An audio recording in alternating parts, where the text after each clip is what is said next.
ಅಯನೇಷು ಚ ಸರ್ವೇಷು ಯಥಾ ಭಾಗಮವಸ್ಥಿತ ಭೀಷ್ಮಮೇವಾಭಿರಕ್ಷಂತು ಭವಂತ ಸರ್ವ ಏವಹಿ. ಅಂದ್ರೆ ಅಯನ ಅಂತ ಹೇಳಿದ್ರೆ ಕಣ್ಣು. ಹೇಗೆ ಮನುಷ್ಯನಿಗೆ ಕಣ್ಣು ಅತ್ಯಂತ ಮುಖ್ಯವೋ ಇಡೀ ಹೊರ ಜಗತ್ತನ್ನು ನೋಡುವುದಕ್ಕೆ ಹಾಗೂ ಜಗತ್ತಿನ ವಿಷಯಗಳನ್ನು ಅನುಭವಿಸುವುದಕ್ಕೆ, ಅದೇ ರೀತಿಯಾಗಿ ಯುದ್ಧದಲ್ಲಿ ನಾವು ವ್ಯೂಹವನ್ನು ರಚಿಸ್ತೇವೆ.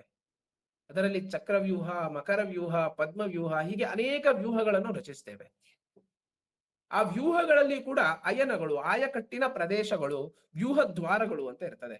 ಒಂದು ವ್ಯೂಹವನ್ನು ರಚಿಸಬೇಕಾದ್ರೆ ಅದಕ್ಕೆ ಲಾಕಿಂಗ್ ಸಿಸ್ಟಮ್ ಆಗಿರಬಹುದು, ವ್ಯೂಹದಲ್ಲಿ ಎಲ್ಲೆಲ್ಲಿ ದ್ವಾರಗಳು, ಎಲ್ಲೆಲ್ಲಿ ಪ್ರಮುಖ ಪ್ರದೇಶಗಳಿರ್ತದೆ ಅದನ್ನು ಆಗಿರಬಹುದು ಇತ್ಯಾದಿಗಳೆಲ್ಲ ಆ ವ್ಯೂಹದ ರಚನೆಯಲ್ಲಿ ಇರ್ತದೆ.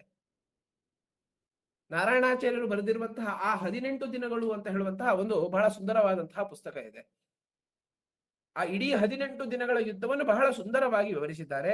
ಅದರಲ್ಲಿ ಒಂದೊಂದು ವ್ಯೂಹವನ್ನು ಯಾವ ರೀತಿಯಾಗಿ ರಚಿಸ್ತಾರೆ, ಒಂದೊಂದು ವ್ಯೂಹಗಳು ನಾವು ಕೇಳಿದಂತಹ ಪದ್ಮವ್ಯೂಹ ಆಗಿರಬಹುದು, ಮಕರ ವ್ಯೂಹ ಆಗಿರಬಹುದು, ಚಕ್ರವ್ಯೂಹ ಆಗಿರಬಹುದು, ಇವೆಲ್ಲ ಮೈಲುಗಟ್ಟಲೆ ದೊಡ್ಡದಾಗಿರುವಂತಹ ವ್ಯೂಹಗಳು. ಅತ್ಯಂತ ಮ್ಯಾಥ್ಸ್ನ ಯಾವೆಲ್ಲ ಸೂತ್ರಗಳೆಲ್ಲ ಇದೆಯೋ ಅದನ್ನೆಲ್ಲ ಬಳಸಿ ಮಾಡಿದಂತಹ ವ್ಯೂಹಗಳು. ಅಂತಹ ವ್ಯೂಹಗಳಲ್ಲಿ ವ್ಯೂಹ ದ್ವಾರಗಳಿರ್ತದೆ, ಆಯಕಟ್ಟಿನ ಪ್ರದೇಶಗಳಿರ್ತದೆ. ಅಂತಹ ಪ್ರದೇಶಗಳಲ್ಲಿ ಯಾರ್ಯಾರಿಗೆ ಯಾವ ಯಾವ ಜವಾಬ್ದಾರಿಗಳನ್ನು ಕೊಟ್ಟಿದ್ದೇವೋ ಯಥಾಭಾಗಮ ವಸ್ಥಿತಾಹ, ನಿಮಗೆ ಕೊಟ್ಟಂತಹ ಪ್ರದೇಶಗಳಲ್ಲಿ ನೀವು ನಿಂತುಕೊಳ್ಬೇಕು. ಕೇವಲ ನಿಂತುಕೊಳ್ಳುವುದಲ್ಲ, ಏನ್ ಮಾಡಬೇಕು? ಭೀಷ್ಮಮೇವಾಭಿರಕ್ಷಂತು, ಭೀಷ್ಮನನ್ನು ನೀವು ರಕ್ಷಿಸಬೇಕು. ಯಾಕೆ ಹಿಂದಿನ ಶ್ಲೋಕದಲ್ಲಿ ನಾನು ಅದು ಅಪರಿಮಿತವಾಗಿದ್ರೂ ಸಮರ್ಥವಾಗಿಲ್ಲ ಅಂತ ಹೇಳಿದೆ ಅಂತ ಕೇಳಿದ್ರೆ, ಭೀಷ್ಮ ಬಲಂ ಅಪರ್ಯಾಪ್ತಂ ತದಸ್ಮಾಕಂ ಬಲಂ ಭೀಷ್ಮಾಭಿರಕ್ಷಿತಂ.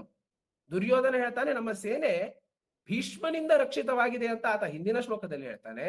ಮುಂದೆ ಬರ್ತಾ ಆತ ಹೇಳ್ತಾನೆ ಭೀಷ್ಮಮೇವಾಭಿರಕ್ಷಂತು.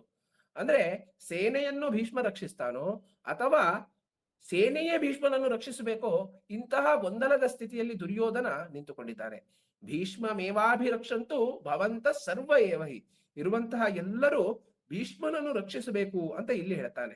ಅಂದ್ರೆ ದುರ್ಯೋಧನ ಯಾವ ರೀತಿಯಾದಂತಹ ಗೊಂದಲದ ಮನಸ್ಥಿತಿಯಲ್ಲಿದ್ದಾನೆ ಅಂತ ಈ ಹಿಂದಿನ ಶ್ಲೋಕಗಳು ಮತ್ತು ಈ ಮುಂದಿನ ಶ್ಲೋಕವನ್ನು ನೋಡಿ ಆ 10ನೇ ಶ್ಲೋಕವಾದಂತಹ ಅಪರಿಮಿತವಾದಂತಹ ಸೇನೆ ಇದ್ದರೂ ಕೂಡ ಅದು ಸಮರ್ಥವಾಗಿಲ್ಲ ಅಂತ ನಾವು ನಿರ್ಧರಿಸಬಹುದು.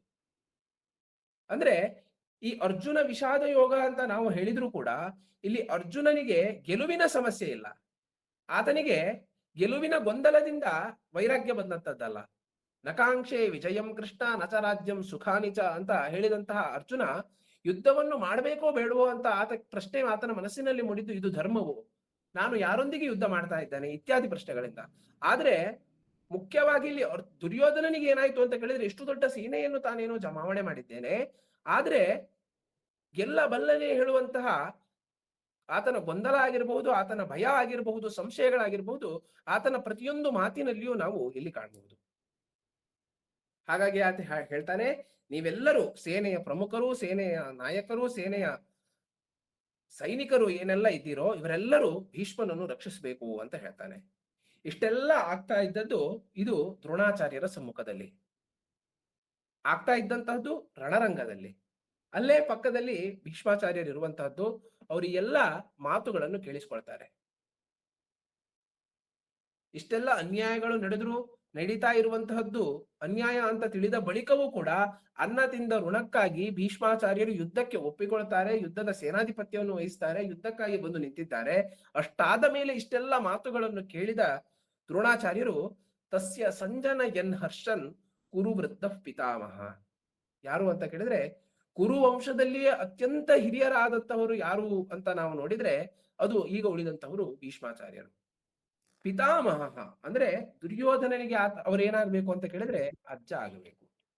ತಸ್ಯ ಸಂಜನಯನ್ ಹರ್ಷನ್, ಯಾವ ಗೊಂದಲದಿಂದ, ಯಾವ ಸಂಶಯದಿಂದ, ಯಾವ ಭಯದಿಂದ ದುರ್ಯೋಧನ ರಣರಂಗದಲ್ಲಿ ಈ ರೀತಿಯಾದಂತಹ ಮಾತುಗಳನ್ನು ಆಡ್ತಾ ಇದ್ದಾನೋ, ತಸ್ಯ ಸಂಜನಯನ್ ಹರ್ಷನ್, ಅಂತಹ ದುರ್ಯೋಧನನ ಮನಸ್ಸನ್ನು, ಆತ್ಮವಿಶ್ವಾಸವನ್ನು ತುಂಬಬೇಕು, ಆತನಿಗೆ ಖುಷಿ ಆಗಬೇಕು ಹೇಳುವಂತಹ ಕಾರಣದಿಂದ ಈ ಎಲ್ಲ ಮಾತುಗಳನ್ನು ಕೇಳಿದ ಬಳಿಕವೂ ತಸ್ಯ ಸಂಜನಯನ್ ಹರ್ಷನ್ ಕುರುವೃದ್ಧ ಪಿತಾಮಹ ಸಿಂಹನಾದಂ ವಿನೋದ್ಯೋಚಿ, ಬಲವಾಗಿ ಘರ್ಷಿಸ್ತಾರೆ.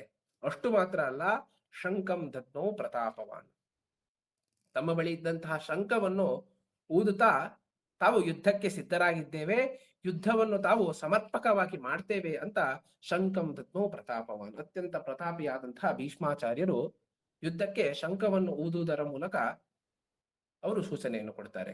ಎಂತಹ ಭೀಷ್ಮಾಚಾರ್ಯರು ಅಂತ ಕೇಳಿದ್ರೆ ಪರಶುರಾಮರಿಂದ ಶಸ್ತ್ರಾಸ್ತ್ರವನ್ನು ಅವರು ಕಲಿತಂತವರು.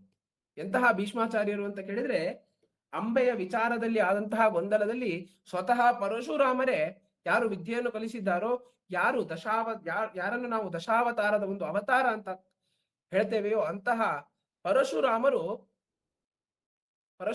ಮತ್ತು ಭೀಷ್ಮರ ನಡುವೆ 21 ದಿನಗಳ ಕಾಲ ಭರ್ಜರಿಯಾದಂತಹ ಯುದ್ಧ ನಡೀತದೆ. ಅಷ್ಟಾಗಿಯೂ ಭೀಷ್ಮರನ್ನು ಸೋಲಿಸ್ಲಿಕ್ಕಾಗದೆ ಕೊನೆಗೆ ಸಂಧಾನದಲ್ಲಿ ಅದು ಮುಗಿತದೆ.